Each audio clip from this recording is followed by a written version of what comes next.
Well, good Lord. Look at all this stuff going on here. All to install this electrical outlet for this couch unit. And hey, somebody's got to do it. Might as well be me, right? And now I'm gonna tie in. And I've already made a determination on the circuit breakers, and that this electrical outlet is connected to some more going this direction. Everything else in this room along the outside, the electrical outlets, are on a different circuit. And I didn't want to tap in off of that because I've got the TV on there. I've got a sound bar thing that's hooked to the TV. Got a fireplace insert, you know, just one of those electric ones that's right down in here. And it looks pretty cool when it's on. Then that also has a heater on there. So I can turn the heater on, and that's all coming off of this circuit. I got a light up here, and who knows what else we might plug into these other ones. So that's why I don't want to overload this particular circuit with all of this stuff, because if you will recall, this one's electrified, and then this little console is electrified. This chair is electrified, this console, and that chair. So I got 5 things plugged in, and I don't really want to have it on a circuit that has all this other stuff on it, right? That's why I've decided to come in off of this circuit. So I'm gonna double check that again. And I've got my little where is it? My wire tester. Okay. I'll get my wire tester in. I could plug in my my Sawzall here if I wanted. But see if I wiggle that. Sometimes the orange light doesn't want to stay on. There. Okay. See, we got that. You see the little orange light on that? We know that power is on. So now I got to find the electrical breaker for that. I've already kind of run through this once, so I'm pretty sure I know which one it is. I say that.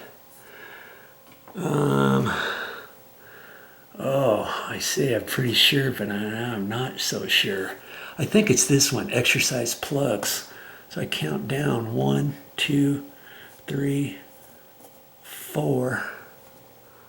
1, 2, 3, 4. I'm going to turn that off. And see, it says 15 on there. It tells me it's a 15 amp circuit as opposed to a 20 amp circuit. That's why I got 14 gauge wire to hook up to this, because it's on a 15 amp circuit. If it was on a 20 amp circuit, I would have had to use 12 gauge wire, okay? But I'm pretty sure that's it, exercise plugs. Let's go back out there and see. Let's see if I'm right or not.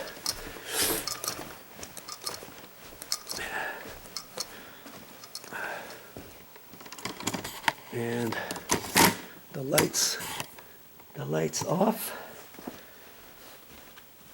And just to be on the safe side, I'm going to wiggle this around. There's nothing there. Because I happen to have this Sawzall here, I can plug that in to doubly make sure nothing's happening. And remember, I said that is on a different circuit than everything else. And let's just see if my hypothesis is right. This should still be working. See? I know all the plugs in this big room are on a different circuit, and that electrical outlet is connected where this this Christmas tree. This should be off now. Okay. I don't know how many electrical outlets are on this circuit.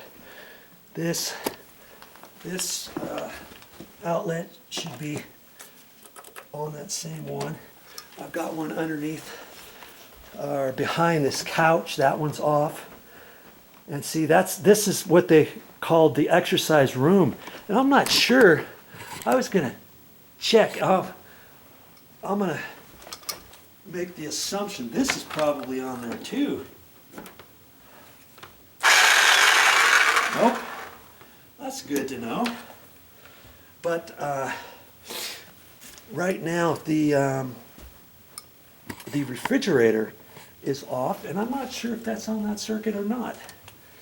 And instead of unplugging that, it could just be off right now because it's at the right temperature.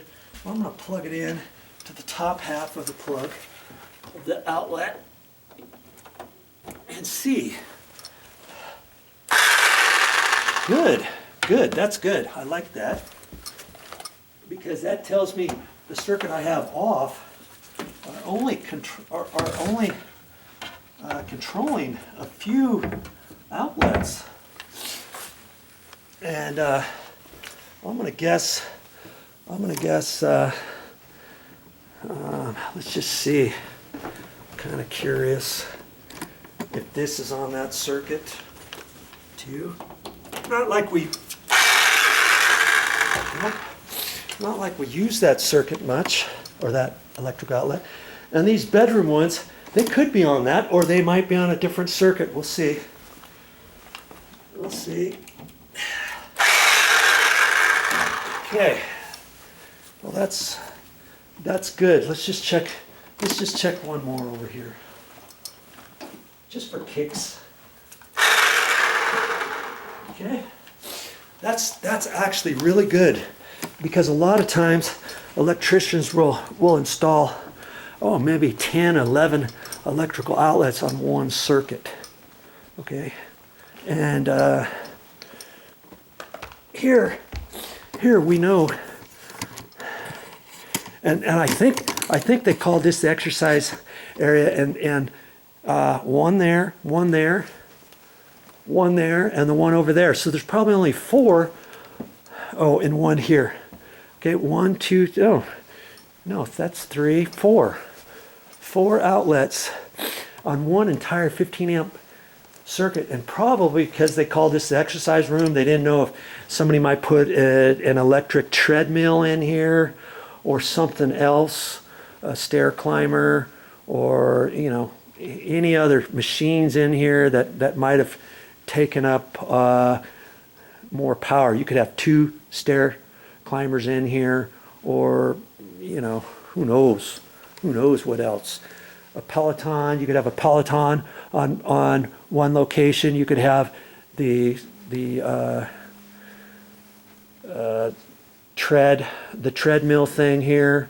You could have all kinds of stuff in here. So that's why they only have 4 electrical outlets on that circuit, and that's good, because now we're going to have all of this on that circuit. But mind you, and we're going to have the lights tied in underneath on that circuit, but the lights are only going to be on when I'm down there, right? They're not going to be on all the time.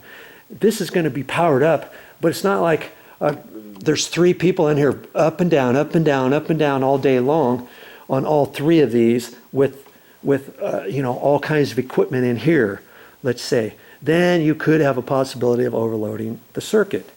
But as you can see, we've got the Christmas tree here.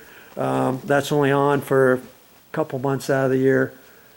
This electrical outlet we're not even using. If we had a lamp in here, we would have the lamp on every once in a while at night. But we've got lights up here too, so that's probably not going to be the case. We've got an electrical outlet over here that we're not using. So basically, we're not using 1, 2, 3. We're not using 3 as it is. So in effect, one circuit, that circuit breaker is basically powering up this unit, and that's pretty much about it. Now your house might be slightly different, obviously.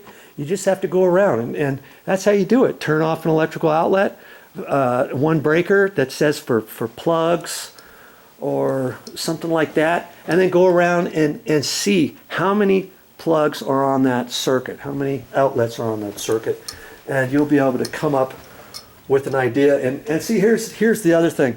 If there was all kinds of exercise equipment in here, let's say, and I wanted to hook this up with it too, it would probably hold it, because these would only go up periodically. My word, hardly anybody comes down here and watches TV unless we have guests here, and then they're only up and down a little bit. It's not like there's going to be a motor running all day long at 3 different locations and 5 phones plugged in and all this kind of stuff. You know what I mean? So pick and choose, and you'll come up with a hypothesis as to, hey, can my circuit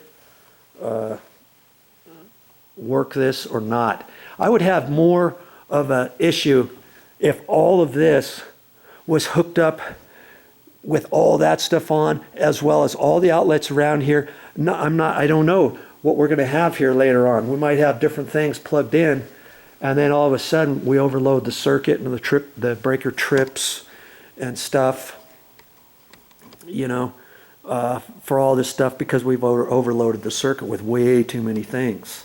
Okay, but like your power strips, lots of power strips, you know, they have the reset button here, and so I'm thinking that is also like a trip. If this area here gets overloaded, it could trip that, and then you have to reset that button instead of tripping the breaker or something. And if that doesn't trip, then if your circuit gets overloaded or something, your breaker in your electrical panel will trip. Okay, but I'm using the same wire that's there before, 14.2 with ground is what I'm using, and I can use that on a 15 amp circuit. If that was a 20 amp circuit to here, there's no way I'd want to run a 14.2 wire from there down, because then if I get more than 15 amps of power from this area, the electrical breaker is not going to trip, because it's rated for 20 amps of power, which is for a 12 gauge wire. And then this wire here could heat up, it could spark, it could cause a fire, it could melt the wire, it could do all kinds of certain things if you underscore it, underwire it, you know, under amperage it, whatever you want to call it. Okay, so enough of that. I know what to do now, and I'm going to leave that breaker off now, and now I can start pulling that outlet out of the wall. That's our next step to this project. Hey, well, that's all I have for this time, but I'll be back with more videos. And I'm kind of excited about this project coming up. I hope you are too.